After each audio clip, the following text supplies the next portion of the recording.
memasuki prosesi menyalakan lilin. Nanti bisa tidak terlalu lama, bisa dibagikan untuk sejenak. Dari Bapak Ibu Saudara mungkin belum ada yang mendapatkan lilin. Yang belum mendapatkan lilin silahkan ke depan untuk mengambil.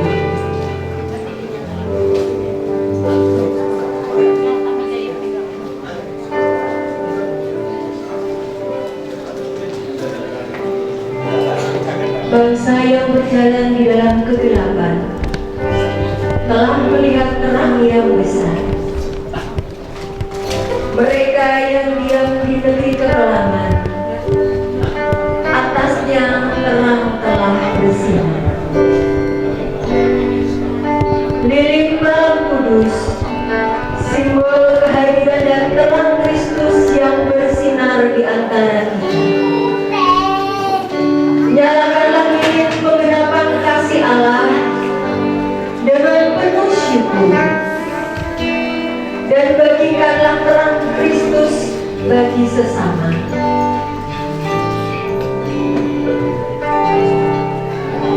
Dan ketika terang bersinar, maka kegelapan pun terhalang. Bukalah hati untuk menerima cinta Kristus, supaya terang Kristus menerangi kegelapan hidupmu. Jadilah terang Kristus yang bersinar, menerangi kegelapan dunia. Di malam kudus, Kristus Putra Natal Sang Bayi Kudus memanggil kita untuk terus bersinar dan setia memuliakan Tuhan sampai sumber penghabisan. Bersama-sama dengan nyanyikan pujian malam kudus.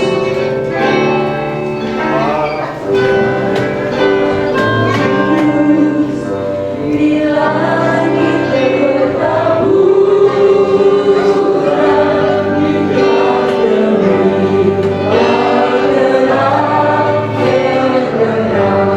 lilin yang pertama akan dinyalakan oleh Bapak Andre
Kalau ini tadi menyala, dalam hidup kita juga terus menyala, menjadi berkat dimanapun kita berada. Sampai sumbu penghabisan, sampai Tuhan memanggil kita, hidup kita menjadi berkat bagi banyak orang. Saat ini kita akan bersiapkan hati kita untuk kita mendengarkan apa kebenaran firman Tuhan. Dia menjadi sumber kekuatan dalam hidup kita. Kalau Yesus menjadi sumber kehidupan, hari ini adalah firman Tuhan itu menjadi kekuatan bagi kita. Yesus, kau kebenaran yang menyelamatkan. Kita nyanyikan pujiannya.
Haleluya, haleluya, haleluya, haleluya. Haleluya. Glory bagi namamu. Haleluya. Haleluya, haleluya. Mulialah namamu. Haleluya, haleluya. Yesus Tuhan. Haleluya. Mulialah namamu Tuhan.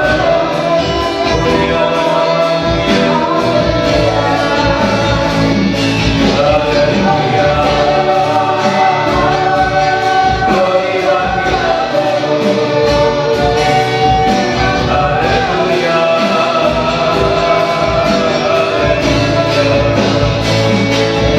Mulialah namamu. Haleluya, haleluya. Terima kasih Bapa dalam surga, di dalam nama Tuhan Yesus Kristus. Kami bersyukur kami ada hari ini semua karena anugerah Tuhan. Kami memperingati hari kelahiran Tuhan kami Yesus Kristus kurang lebih 2000 tahun yang lalu yang terjadi Tuhan di Bethlehem. Kami mau Tuhan merasakan, mengalami Tuhan lahir di hati kami masing-masing.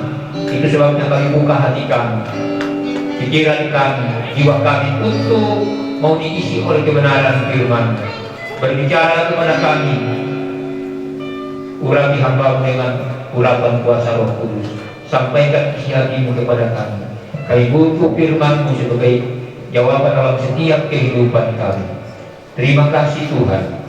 Kami buka hati kami, telinga kami mendengarkan firman Tuhan. Dalam nama Tuhan Yesus Kristus. Haleluya. Amin. Puji Tuhan, silahkan dulu. Selamat Natal. Kok kurang selamat? Selamat Natal. Ya, Tuhan Yesus memberkati. Ya, tahun ini kita bersyukur kita ada di tahun 2024 dan di tahun 2024 ini kita boleh ada karena anugerah Tuhan. Nah, tema kita dalam Natal tahun ini, Yesus sumber kehidupan. Kita baca ayatnya di dalam Yohanes pasal 10 ayat yang ke-10b. Ya. Firman Tuhan berkata demikian, Yohanes pasal 10 ayat 10b, firman Tuhan berkata demikian. Aku datang supaya mereka mempunyai hidup dan mempunyainya dalam segala kelimpahan. Nah, Yesus datang ke dunia ini memberikan kehidupan, ya, kehidupan kepada setiap umat manusia yang mau percaya dan menerima Dia sebagai Tuhan dan juru selamatnya dalam hidupnya. Di dalam pembacaan kita, di sini kita melihat bahwa di perikopnya Yesus gembala yang baik, ya, Yesus gembala yang baik. Dalam Alkitab, ya, khususnya Perjanjian Baru, ada beberapa Yesus mengatakan dirinya, ya, akulah roh hidup, akulah air hidup, akulah pokok anggur. Itu gelar-gelarnya Yesus, ya, memperkenalkan dirinya supaya apa? Manusia boleh memahami kehidupan Yesus, ya. Kenapa? Kalau anggur kan itu ada ditanam oleh manusia, ya, anggur, ya. Roti juga, siapa di sini yang pernah makan roti? Ya, semua pernah makan roti, ya, ya. Dia katakan, aku gembala yang baik. Yesus gembala yang baik. Pernah melihat seorang mengembalakan? Kalau kita di Indonesia kan ada yang gembala kambing, ada yang gembala, kalau di daerah saya kerbau, ya, ada gembala sapi atau lembu. Nah, karena itu dilihat supaya apa? Manusia itu gampang memahami, ya. Kalau Yesus menggambarkan demikian, karena Yesus datang ke dunia ini, kalau dia datang dalam kapasitasnya sebagai Yahweh, tidak ada yang bisa menghubungi, tidak ada. Ya, itu sebabnya dia datang, ya, dalam rupa manusia, dan dia lahir, ya, dia lahir sama seperti kita. Hanya perbedaannya antara saya dan saudara, Bapak Ibu semua, dia tidak berdosa. Kenapa dia tidak berdosa? Karena Yesus itu dikandung dari Roh Kudus, ya. Dikandung dari Roh Kudus, sehingga tidak ada benih dosa, ya. Tidak ada benih dosa, hanya karena dikatakan itu anak bapaknya itu Yusuf, itu supaya bisa melanjutkan keturunan, ya. Tetapi secara bapak biologis bukan, karena firman Tuhan katakan bahwa Maria itu mengandung daripada Roh Kudus. Nah, itu sebabnya kita manusia yang berdosa di dunia ini, ya, tidak mungkin kita bisa menghapus orang lain yang berdosa juga. Ya, kalau mengampuni iya, ya, mengampuni iya, kita bisa mengampuni. Tapi kalau mau menghapus dosa tidak bisa. Nah, saya pakai gambaran yang sederhana bahwa kalau misalnya ibu-ibu yang biasa nyuci, kalau misalnya mobil air di selokan, pakai cuci baju, bersih kan? Udah bersih, tambah kotor, tambah bau. Yesus yang dia adalah Allah, dia mau menjadi manusia. Supaya apa? Semua manusia bisa datang kepadanya. Supaya apa? Dia memperoleh kehidupan, karena dialah sumber kehidupan itu. Ya, dialah sumber kehidupan itu.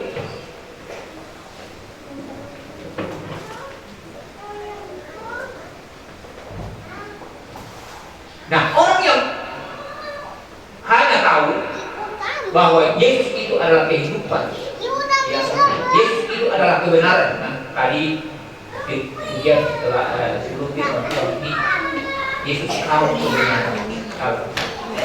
Yesus tahu kebenaran. Dia memang adalah kebenaran. Tidak ada kepalsuan, tidak ada kesalahan sedikit pun pada Yesus. Makanya dia datang, dia menjadi manusia sama seperti saudara dan saya. Supaya apa? Kalau dalam kapasitasnya sebagai Allah dia datang, tidak bisa datang. Ya, Musa saja yang naik ke gunung Sinai, turun dari atas, dilihat wajahnya oleh orang Israel, tidak tahan melihat wajahnya Musa. Tidak tahan. Karena apa? Bersinar, bercahaya. Tidak bisa. Jadi Musa harus menyelubungi mukanya. Nah, itu sebabnya Yesus datang sebagai manusia. Supaya apa? Semua manusia bisa datang kepada dia, terbuka, dia menerima saudara apa adanya, bukan ada apanya. Apa adanya. Dia terima kalau kau datang. Ya. Dia mencari manusia yang berdosa di dunia ini. Tapi pertanyaannya, apakah kita merespon atau sekedar setiap tahun tanggal 25 Desember atau bukan tanggal 25 kita merayakan Natal. Ya. Terus habis itu ya selesai. Tidak ada dampaknya apa-apa dalam kehidupan kita. Kita akan melihat beberapa hal. Yang pertama, orang yang percaya dan mengerti bahwa Yesus yang lahir di Bethlehem itu, ya, dia adalah sumber kehidupan, pasti dia punya respon. Responnya seperti apa? Nah, kita akan lihat contohnya. Yang pertama, gembala. Gembala itu ya di dalam Lukas pasal 2. Gembala waktu mendengarkan dari malaikat, ya, malaikat didatangi oleh malaikat dan firman Tuhan katakan kemuliaan Tuhan melingkupi para gembala itu, dan mereka sangat ketakutan. Dan apa? Mereka sadar dirinya bahwa makhluk Tuhan yang datang itu, yaitu malaikat itu adalah kudus. Kudus, mereka ketakutan. Ya, itu baru hadirat Tuhan, ketakutan. Ketakutan. Tetapi apa yang dikatakan oleh malaikat kepada gembala itu, jangan takut, sebab aku akan memberitahukan kesukaan besar bagimu. Hari ini telah lahir bagimu Kristus Tuhan di kota Daud. Nah, setelah itu gembala-gembala ini yang belum pernah seumur hidupnya, dia melihat malaikat bertimpik seorang memuji Tuhan. Memuji Tuhan. Dia sadar bahwa yang lahir ini, yang diberitahukan kepada kita ini, bukanlah manusia yang biasa, bukanlah manusia yang seperangan, lain daripada yang lain. Gembala-gembala ini kan, menurut para penafsir, bahwa domba-domba yang dia gembalakan itu bukan kepunyaannya, tapi punya orang-orang kaya yang ada di Yerusalem pada saat itu. Dia hanya disuruh menjaga. Dan konsekuensinya, kalau misalnya dombanya hilang, ya bisa-bisa ditebus dengan nyawanya sendiri, bisa-bisa dia dibunuh sama yang punya domba. Ya. Nah, itu sebabnya malam pun dia ada di padang menjaga kawanan dombanya. Ya, bukan saja diambil oleh pencuri, bukan saja, tapi dimakan oleh binatang buas. Di mana dia mendapatkan gantinya? Tetapi berbeda. Karena apa? Yang diberitahukan kepadanya itu adalah sumber kehidupannya. Dikatakan, hari ini telah lahir bagimu Kristus Tuhan di kota Daud. Ya. Dia menerima satu kabar kesukaan yang belum pernah dia terima sebelumnya. Dia mengerti pada saat itu bahwa inilah sumber kehidupan dia sesungguhnya, sehingga setelah malaikat dikatakan kembali ke surga, ya nanti dibaca di Lukas pasal 2 ayat 8 mulai, dia berkata, marilah kita pergi ke Betlehem melihat apa yang terjadi di sana, seperti yang diberitahukan Tuhan kepada kita. Dia tidak menunda waktu, dia tinggalkan dombanya, dan dia pergi ke Betlehem. Dia tidak takut kehilangan domba itu. Dia tidak takut karena apa? Ada yang lebih yang dia temukan, ialah sumber kehidupan itu. Ya, kalau jemaat sudah menemukan sumber kehidupan, yaitu Yesus dalam hidupmu, engkau menemukan segala-galanya. Engkau menemukan segala-galanya. Ya. Menemukan segala-galanya. Tidak dapat terukur, tidak dapat diukur dengan apapun sumber itu, sumber kehidupan itu. Tidak dapat dinilai dengan harta duniawi yang manusia miliki, yang itu juga berasal dari Tuhan, karena dia adalah sumber segala-galanya. Tidak bisa. Waktu jemaat mengalami pengalaman itu tidak akan terlupakan seumur hidup. Makanya kalau engkau menemukan sumber kehidupan itu, yaitu Yesus Kristus, pertahankan dalam hidup. Jaga. Kenapa? Nah, di dalam pembacaan kita nanti ada yang datang mau mencuri. Ya. Tujuannya pencuri, dikatakan pencuri datang hanya untuk mencuri dan membunuh dan membinasakan. Dia mau supaya orang-orang yang sudah menemukan sumber kehidupan itu, yaitu Tuhan Yesus Kristus, sumber itu tidak ada lagi padanya. Sumber kehidupan itu tidak ada lagi. Dia tidak percaya lagi, dan dia tidak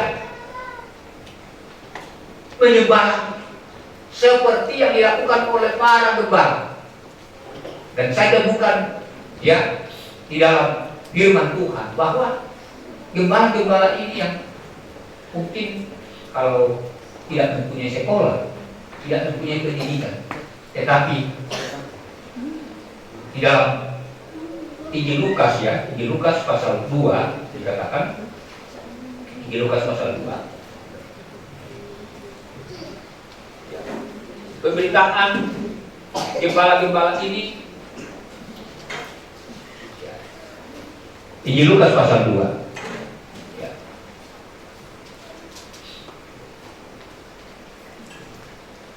Ayat 15 saya bacakan ya. Setelah malaikat-malaikat itu meninggalkan mereka dan kembali ke surga, gembala-gembala itu berkata seorang kepada yang lain, marilah kita pergi ke Betlehem untuk melihat apa yang terjadi di sana, seperti yang diberitahukan Tuhan kepada kita. Lalu mereka cepat-cepat berangkat dan menjumpai Maria dan Yusuf dan bayi itu yang sedang berbaring dalam palungan. Dan ketika mereka melihatnya, mereka memberitahukan apa yang telah dikatakan kepada mereka tentang anak itu. Dan semua orang yang mendengarnya heran tentang apa yang dikatakan gembala-gembala itu kepada mereka. Jadi pemberitaan daripada gembala-gembala ini membuat juga orang terheran-heran. Mungkin karena lihat, loh, siapa di gembala-gembala ini tidak punya pendidikan, ya, orang yang tidak dianggap pada saat itu, ya, dipandang sebelah mata orang-orang. Tapi kenapa dia dipanggil? Kenapa dia dipakai Tuhan? Makanya jemaat Tuhan, ya, Tuhan tidak melihat bahwa engkau siapa, tetapi Tuhan bisa pakai engkau seperti para gembala. Manusia bisa berkata A sampai Z tentang diri kita, tetapi kalau Tuhan yang mau memakai saudara, kesempatan bagi para pelayan-pelayan Tuhan, bagi para umat-umat Tuhan, yang apapun yang dipercayakan kepadamu, lakukan itu.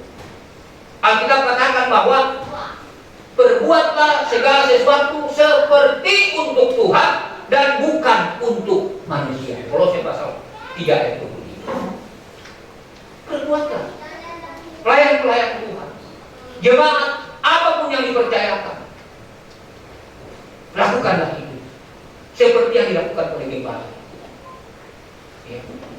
Pemberitaannya mungkin tidak terlalu sistematis, dia berbicara mungkin tidak pasti lidah, tetapi kalau Tuhan yang pakai, membuat orang-orang itu terheran-heran dengan pemberitaan para gembala. Nah, yang kedua, respon yang kedua ini mewakili daripada orang-orang yang berpendidikan, orang-orang yang ilmuwan dan orang-orang raja, yaitu para Majus. Ya, Majus, dia itu datang dari, kalau sekarang diperkirakan dari sekitar Iran. Itu kalau jarak dari sana sekitar hampir 2000 km, hampir 2000 km sampai ke Yerusalem. Ya, sampai ke Yerusalem. Tapi karena orang-orang Majus ini adalah orang-orang yang ahli dalam pembintangan, ahli, dan dia tahu bahwa ada anak raja yang lahir di Yerusalem. Padahal dia adalah keturunan raja, ya. Dan orang-orang ini juga adalah, menurut para penaksir, bahwa dia juga adalah dokter, ilmuwan, orang berpendidikan, keturunan raja. Tapi tuh dia mau datang, karena dia tahu bahwa yang dia lihat itu bukan hanya sebagai raja, tetapi juga adalah sumber kehidupannya orang manusia. Sumber kehidupan. Kalau secara materi dia apa? Cukup. Dia datang bawa persembahannya, ya. Kadang kan ada memang dalam Alkitab dikatakan janganlah datang kepada aku dengan tangan kosong. Tetapi kalau yang tidak ada, datang aja kepada Tuhan Yesus. Oke, gembala tidak bawa apa-apa, tapi pulang diberkati Tuhan. Dia memberitahukan, ya, orang terheran-heran. Yang penting itu hatimu dan hatiku. Kalau masa-masa Natal begini biasa ada, ya, dalam kehidupan jemaah, ya pasti ada dinamika satu dengan yang lain, sehingga mungkin ada yang merasa hatinya. Ya, itulah memang manusia bisa terjadi seperti itu. Tapi kalau engkau menemukan sumber kehidupan itu, wow, ternyata tidak ada apa-apa. Memang manusia bisa salah, bisa keliru. Ya enggak? Siapa di sini yang tidak pernah keliru? Siapa di sini yang selalu benar? Oh, tidak ada ya. Ya. Siapa di sini yang mau dibenarkan oleh Tuhan Yesus? Loh, ada? Enggak. Gimana? Ada yang angkat tangan ke setengah tiang. Kalau bendera itu kalau setengah tiang itu biasanya ada sesuatu yang terjadi, pernah terjadi. Jadi kita ini dikatakan Yesus kau kebenaran. Jadi saudara dan saya, jemaat dan saya hanya dibenarkan. Di dalam Yesaya pasal 53 dikatakan, dia yang benar akan membenarkan banyak orang, termasuk saudara dan saya. Orang Majus datang ke Yerusalem, bukan dia mengerti bahwa dia bukan orang benar, sekalipun dia sudah cukup, dia keturunan raja, dia orang berpendidikan, tapi dia mau mengalami sumber kehidupan itu yang tidak bisa ternilai oleh hal apapun dengan harta duniawi yang dimiliki oleh orang Majus. Itu sebabnya dia bawa persembahan, ya, persembahan emas, bukan emas. Bukan Mas Andreas, tetapi emas. Bukan Mas Yohanes, emas. Kemenyan dan murah. Berarti dia orang kaya, orang berpendidikan. Dia datang dan dia menemukan sumber kehidupan itu. Sekalipun mengalami kekecewaan, dia datang ke Herodes. Oh, seolah-olah Herodes itu kayak responnya. Dia tanya dengan diri, kata, kabarkan ya kepada aku supaya aku juga datang menyembah. Padahal apakah Herodes datang menyembah Yesus? Tidak pernah, hanya ngomong tok. Ya, ngomong tok. Nah, saya berharap bahwa tahun ini sumber kehidupan ini ada dalam hati. Tuh, kayak mana sama saya? Yesus sebagai sumber kehidupan itu ada dalam hatimu. Amen. Dia akan membuat engkau bersukacita. Haleluya. Haleluya. Jangan ada kekecewaan dalam hati. Oke lah kita dengar, tapi jangan kehilangan sukacita. Karena memang itulah proses kita selama hidup di dunia ini. Masih mau hidup di dunia? Siapa yang sudah tidak mau masalah di dunia? Tidak mau masalah, siapa yang tidak mau? Ya, masih mau ya. Tapi ya sekalipun memang kadang sakit hati. Kadang waduh, masa dia ngomong sama saya begini, waduh sakit hati. Itulah proses Pak. Supaya apa? Kita mengerti kehidupan ini di dunia ini memang. Di dunia ini berbahaya. Tetapi kalau engkau menemukan Yesus sebagai sumber kehidupan itu, oh ternyata tidak ada apa-apanya dengan apa yang kita alami. Ya, penderitaan yang tak akan dibanding dengan kemuliaan yang Tuhan Yesus sediakan bagi semua orang yang percaya kepadanya, yaitu saudara dan saya. Haleluya. Nah, respon yang ketiga adalah responnya para imam-imam. Waktu orang Majus ya datang dan tanya kepada Herodes, suruh kumpulkan semua imam kepala, ahli-ahli Taurat, orang-orang Farisi. Ditanya, di mana katanya itu raja di Israel itu dilahirkan? Gempa. Ya, ingat, oh iya, di Bethlehem. Ya, dia ngerti, dia tahu. Tapi apakah dia datang ke Bethlehem? Imam-imam datang ke Bethlehem? Ya, yang penting dia tahu. Tahu sejarah titik komanya dia tahu. Tapi tidak pernah datang sendiri batu. Saya berharap bahwa tahun ini jangan hanya kita tahu, tapi kita datang menyembah Tuhan. Ya, datang. Yang dilihat itu bukan karena penampilan saya, ya, tetapi yang dilihat itu hatimu dan hati yang dilihat Tuhan. Samuel waktu dia lihat anak-anaknya Isa itu, Aholia, ya, bisa, oh ini perawakannya, wih yang dipilih Tuhan. Ternyata manusia melihat kelihatan oleh mata, tapi Tuhan melihat hati. Saya percaya bahwa jemaat semua Tuhan melihat hati. Kalau engkau datang kepada Tuhan, Dia akan memberikan dirinya, Yesus Tuhan, menjadi sumber kehidupan di dalam kehidupan, di dalam kehidupanku. Dia akan menolong engkau, ya. Dia juga yang sudah menolong di tahun 2024 ini, dan kita akan menyongsong tahun baru 2025. Dia Yesus sebagai sumber kehidupan, baik secara rohani, ya, dan juga secara jasmani. Dia akan menolong sekalipun memang sulit.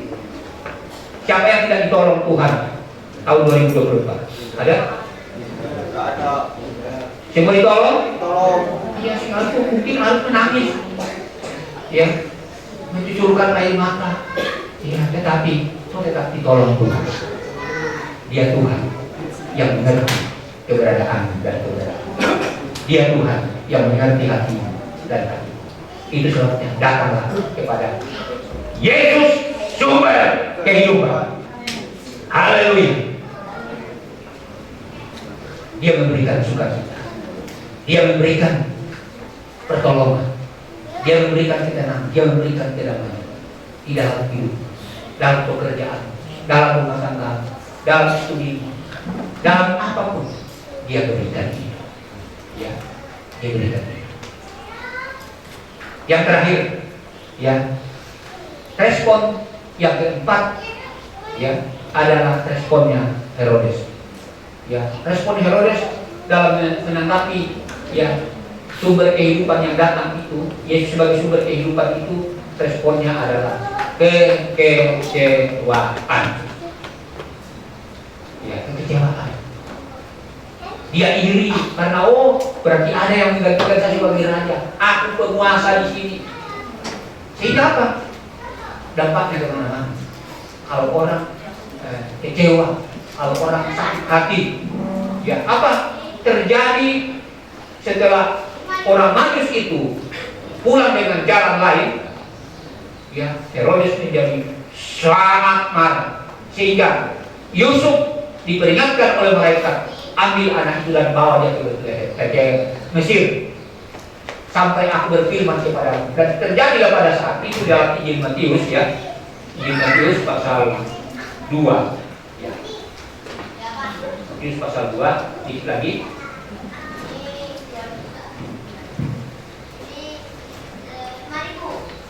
Ya, pasal 2 ayat 16. Ketika Herodes tahu bahwa ia telah diperdayakan oleh orang Majus itu, ia sangat marah, lalu ia menyuruh membunuh semua anak di Bethlehem dan sekitarnya, yaitu anak-anak yang berumur 2 tahun ke bawah sesuai dengan waktu yang dapat diketahuinya dari orang-orang Majus. Bayangkan, orang yang sakit hati, orang yang kecewa, orang yang iri hati, yang akibatnya seperti ini, membunuh anak-anak yang tidak berdosa. Dan firman Tuhan katakan, ya, orang yang membenci saudaranya adalah seorang pembunuh. Nah, saya percaya di sini sudah tidak ada yang membenci. Ayo berikan kemuliaan bagi Tuhan kita Yesus Kristus. Ya. Kenapa? Kalau kita membenci sama dengan seorang pembunuh. Ya. Kalau dulu pernah, sekarang kita bertobat. Ya, tidak ada lagi. Mari kita, ya,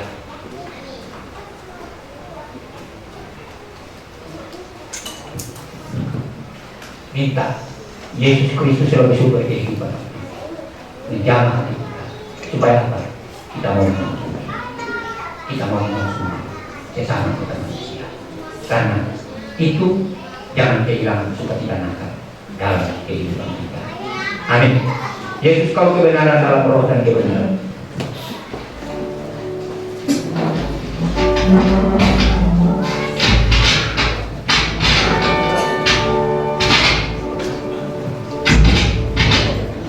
Yesus kau kebenaran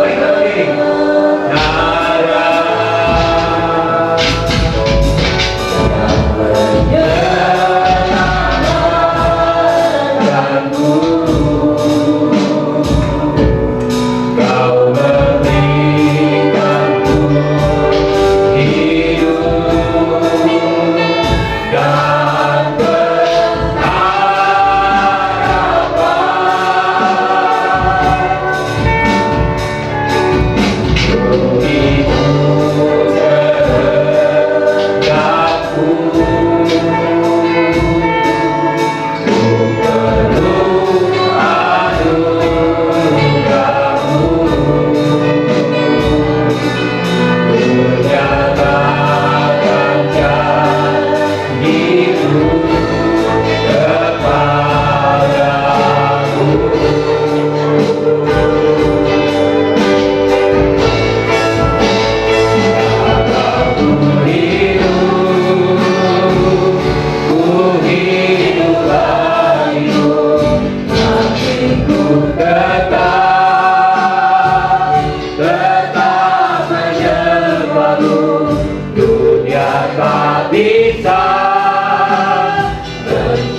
dunia tak bisa menjauhkanku dari kasih-Mu. Oh, selama ku hidup bagimu, maka ku tetap kepadamu. Dunia tak bisa menjauhkanku dari kasih-Mu.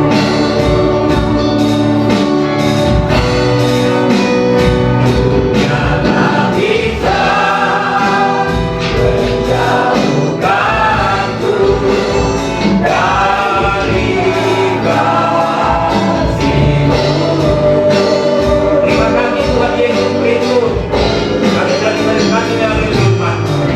Dan kami Tuhan bahwa Tuhan firman-Mu dari tempat ini, bahwa Engkau Yesus Kristus sebagai sumber kehidupan kami. Berkati mengucap syukur dalam nama Yesus. Haleluya. Amin. Silakan duduk.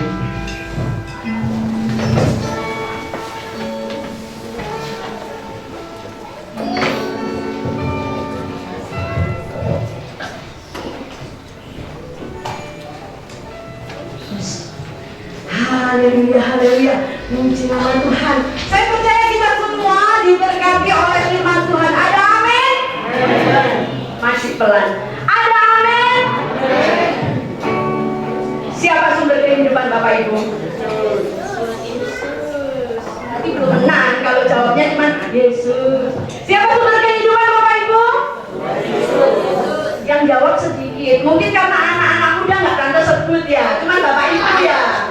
Salah ya tante ya. Calon loh kalian, calon Bapak Ibu kan ya. Calon ya. Mana suaranya anak muda? Siapa sumber kehidupan? Ya masih belum. Wes, gak dimulai nanti perayaannya. Sekali lagi tante mau minta tolong katakan dengan keras, ini adalah hari bahagia kita, di mana Yesus telah lahir di kota Daud. Kabar sukacita telah dikabarkan. Semua harus bersemangat dan bersukacita. Amin. Amin. Tante tanya sekali lagi, siapa sumber kehidupan?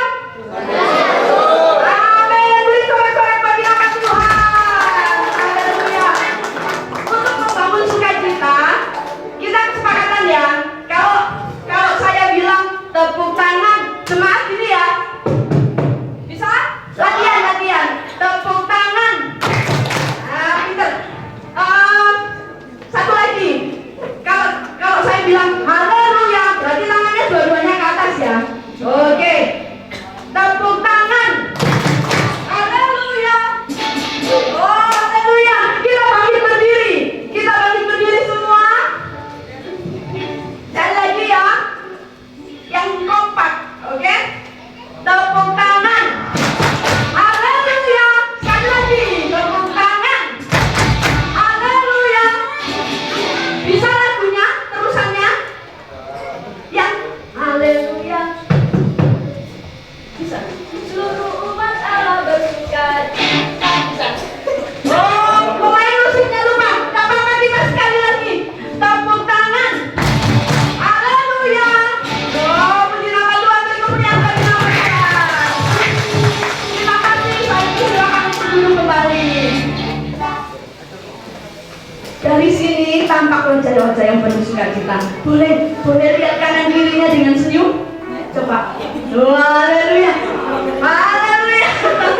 Ada yang gitu ya. Puji nama Tuhan. Hari ini semua penuh dengan sukacita. Acara boleh berjalan semuanya. Tidak lepas dari adanya Bapak Ketua Panitia kita di tahun 2024 ini ya. Saya persilakan Bapak Ketua kita untuk memberikan sambutan, yaitu Bapak Gustav Kasenda.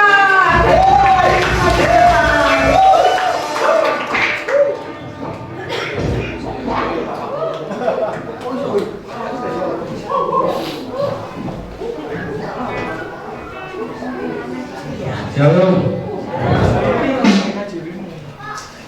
Shalom. Shalom.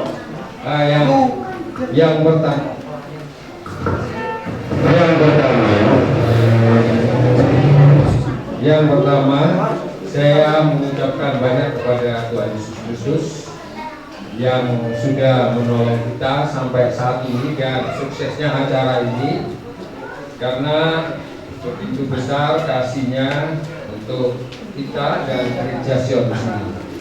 Yang kedua, saya juga mengucapkan banyak terima kasih kepada Bapak Gembala, terutama Pak Heri, Pak Andreas, Bu Deborah, Pak Yo, dan Bu Juni. Dan yang ketiga, saya mengucapkan banyak terima kasih juga kepada seluruh panitia yang mendukung acara ini hingga sampai acara ini terselenggarakan. Terima kasih ya Bu dan Bapak-bapak semua yang sudah mengundang untuk acara tahun ini. Dan untuk jemaat saya juga mengucapkan banyak terima kasih dan undangan yang sudah diundang, Bapak Ibu yang sudah diundang mau datang, saya mengucapkan banyak terima kasih. Juga kepada ibu bapak yang sudah memberikan donasinya untuk berjalannya acara ini, kami juga mengucapkan banyak terima kasih. Mungkin itu aja yang bisa saya sampaikan. Selamat Hari Natal dan menyongsong Tahun Baru. Tuhan Yesus memberkati. Amin.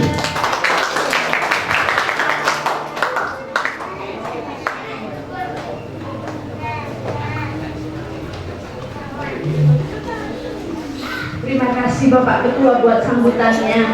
Hari ini saya ditemani oleh WL lagi ya. Apa kabar? Katanya jangan bosan-bosan. Bapak Ibu bosan tidak? Gimana Bu? Gak ada yang jawab ya? Jangan. Enak kan berdua gitu ya, biar gak canggung gitu. Oh ya. Untuk acara berikutnya, monggo Jui sebutkan kira-kira selanjutnya acaranya. Oh, bukan doorpress dulu, belum saatnya. Saatnya kita akan mendengarkan paduan suara dari GPDI, Jemaat GPDI Sion. Silakan untuk maju ke depan. Monggo kami persilakan yang merasa yang sama-sama memberikan pujian yang terbaik bagi Tuhan.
yang begitu indah. Latihannya berapa lama Ibu?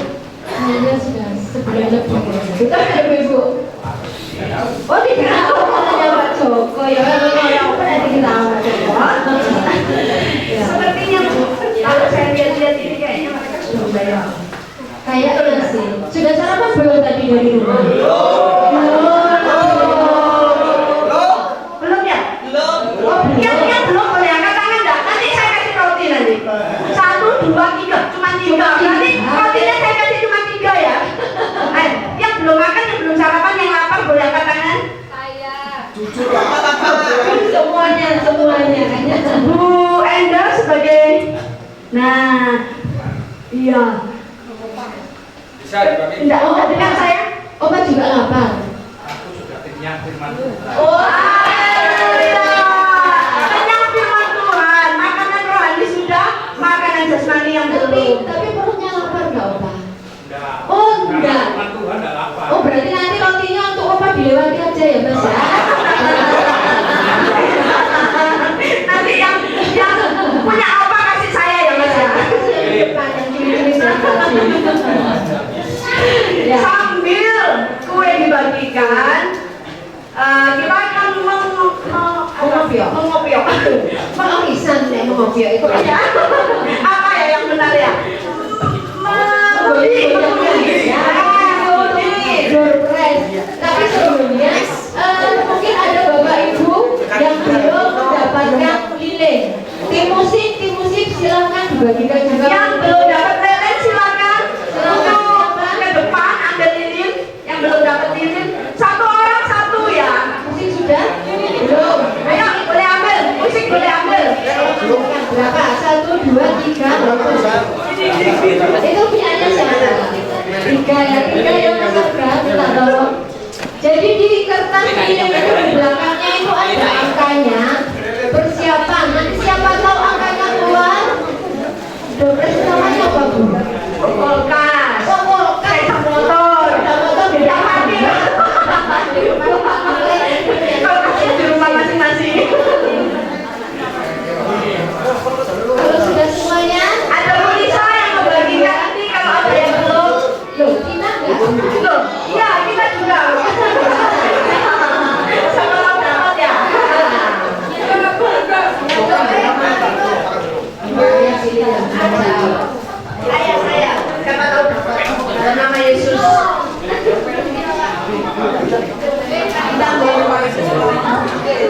Tamborin sudah dapat dilihat ya. Tamborin. Satu orang dengan 1 ya. 1 orang 1.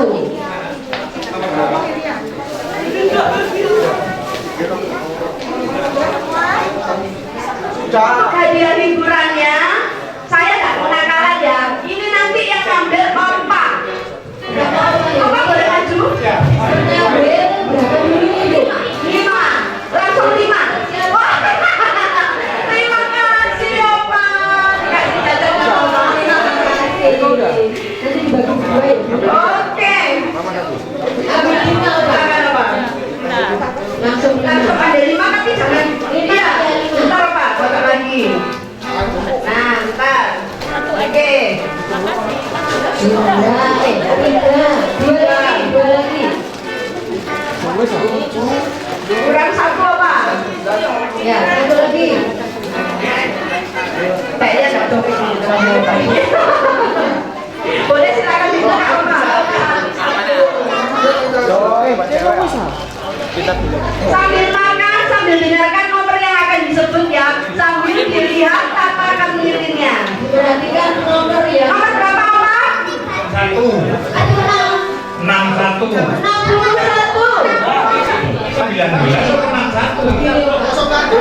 seperti itu. Iya. Lupa. Saya dapat orang.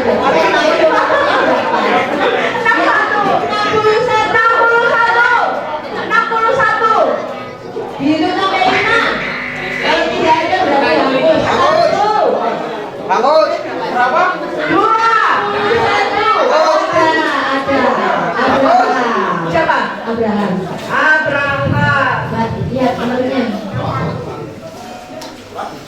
Ini 19 nih. Jangan dibolak-balik. Mama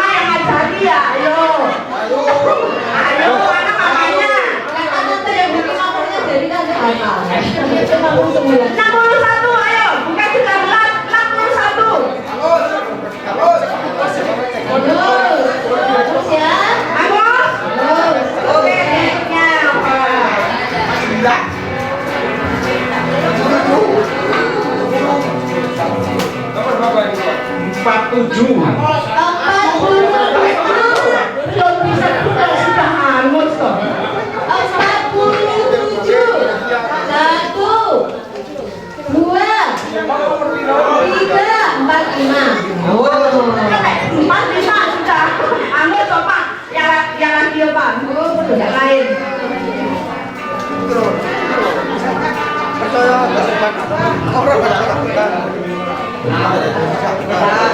Berkah itu harus 71. 71. Yuk, masuk yuk. Masuk. Wih, sange. Bener nggak ini? 17 sama 71 ini? Benar. Oh, benar. Mas, ambil yang kuning ya. Yang emas. Pilih salah satu yang dibungkus pakai emas.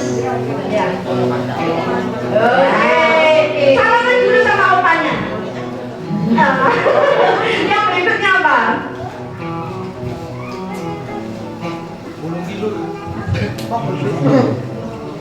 Tujuh 70.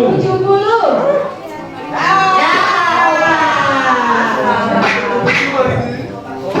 Oh iya ya. 70. Yang kuning dulu ya, Opa. Ya, terima kasih Opa. Satu lagi. Ya, yang lupa salaman.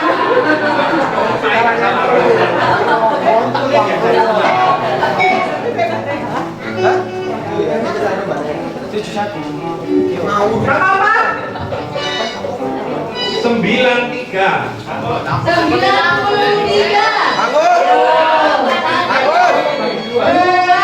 Kok bapak ketua yang maju? Bapak ketua dapat. Wah, berkatnya bapak ketua.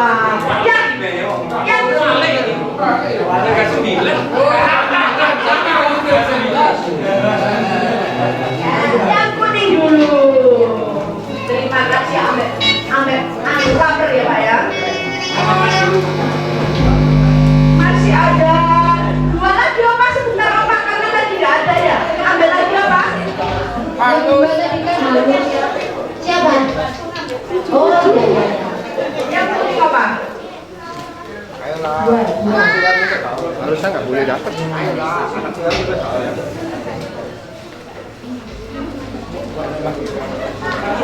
Ya, langsung aja. 49. Punya kamu. Ya, oke. Berarti nggak disebutkan. 25. Hah? Mepet. 25. Pak. 1, 2, 3, 4, 5. Oh, ada. Oh ada.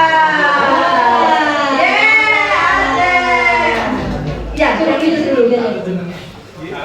salaman dulu. Salaman. Hehehe. Terakhir. Satu lagi.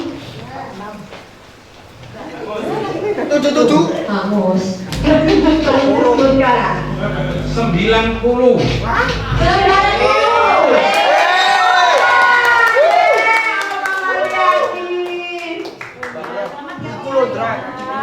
Terima kasih Pak Heri sudah dibantu. Hadiah ulang tahun itu Mbak. Hadiah ulang tahun yang ulang tahun. Selamat ulang tahun Mbak.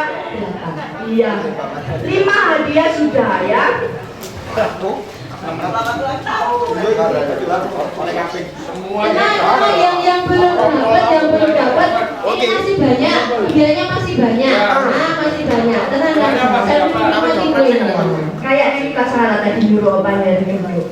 Iya. Ternyata udah sambutan juga. Iya. Panggil lagi Bu. Iya wes, waktu dipanggil bener Pak Heri. Yang keras aja. 1, 2, 3. Sambutan dari Opa Heri. Mari Opa, silakan maju ke depan Bapak untuk memberikan sambutan.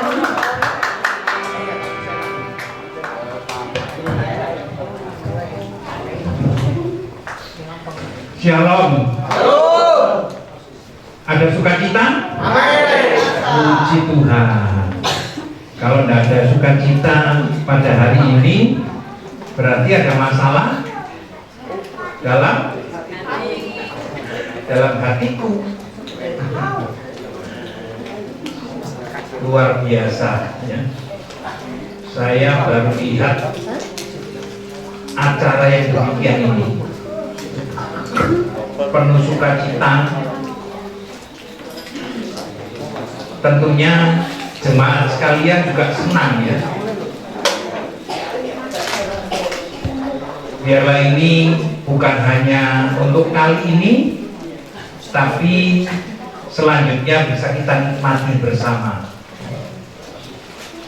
Tuhan selalu beserta dengan kita, meskipun di dalam kondisi apapun hidup kita patut bersyukur dan berterima kasih kepada Tuhan ya. Bahwasanya Tuhan masih memberikan kesempatan demi kesempatan bagi kita, sehingga Tuhan adalah sumber kehidupan ya. Tuhan adalah sumber kehidupan, di mana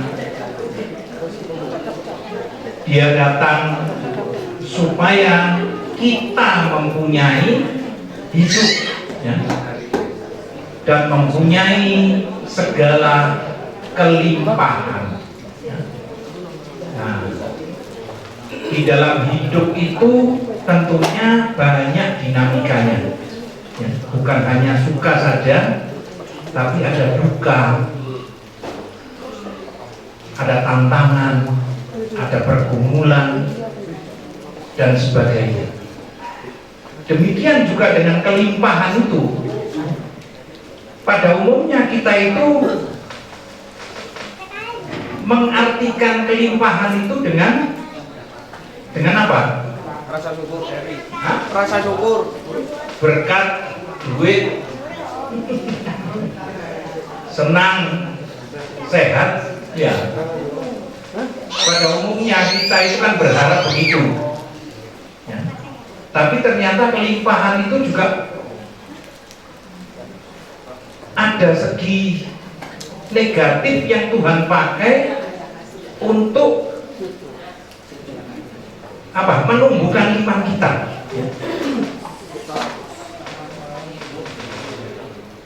Sakit penyakit yang tidak sembuh-sembuh, kekurangan demi kekurangan.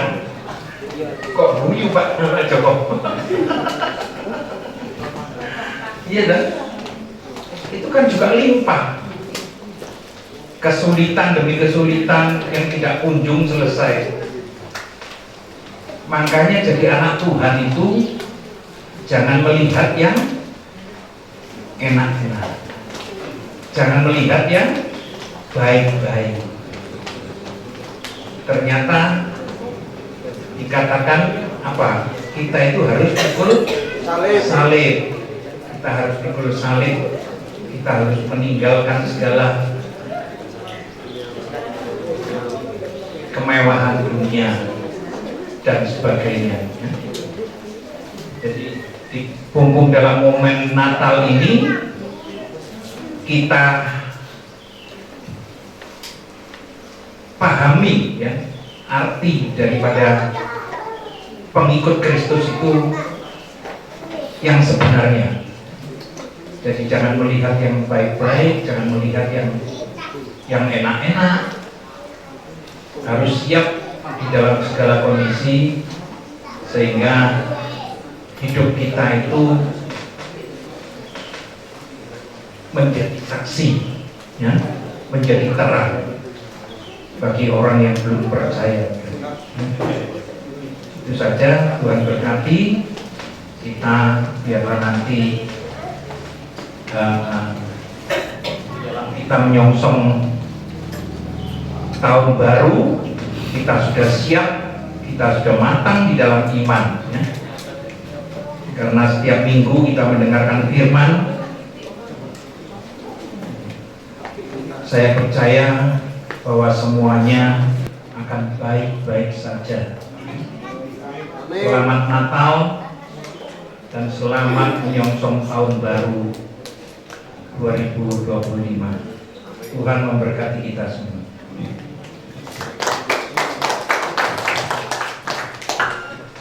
Terima kasih Opa buat sambutannya.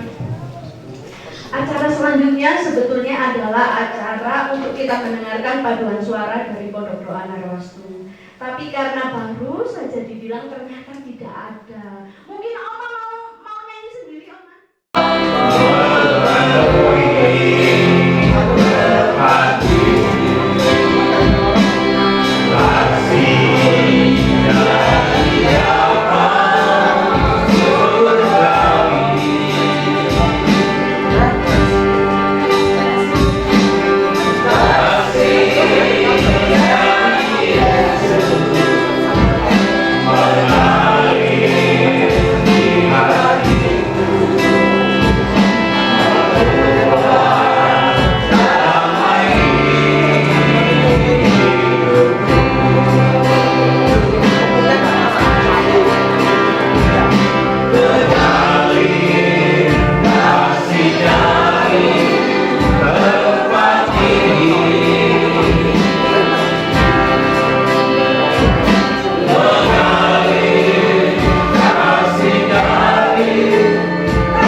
walaupun dalam keadaannya yang sudah tua, tapi mereka tetap bersemangat di dalam Tuhan, setia beribadah di tempat ini. Terima kasih buat persembahan pujiannya. Anak-anak juga mempersembahkan pujian, silakan mempersiapkan diri. Selanjutnya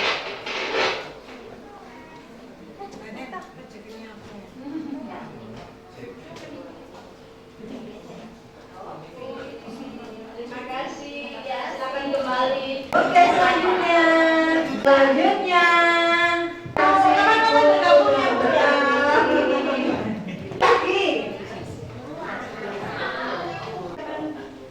Anak youth ya.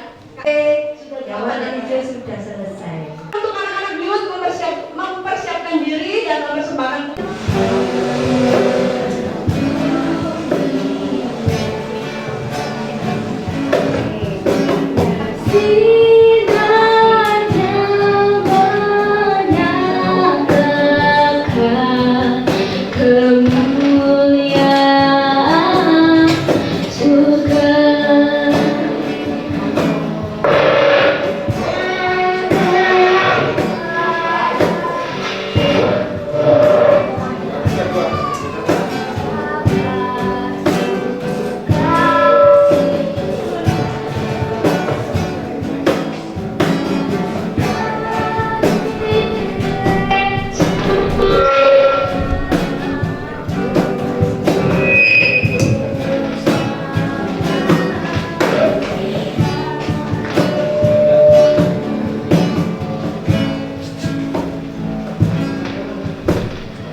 Sion mengucapkan selamat hari Natal dan tahun baru.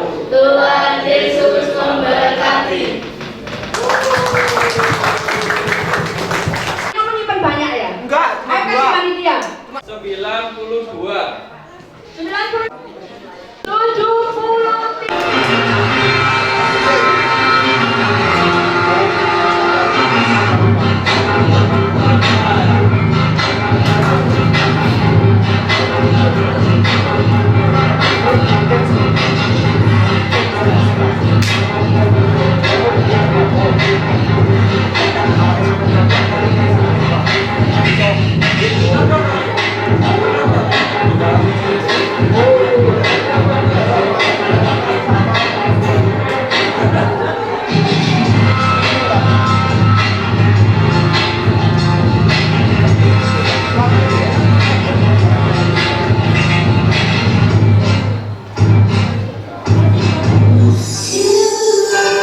Ya.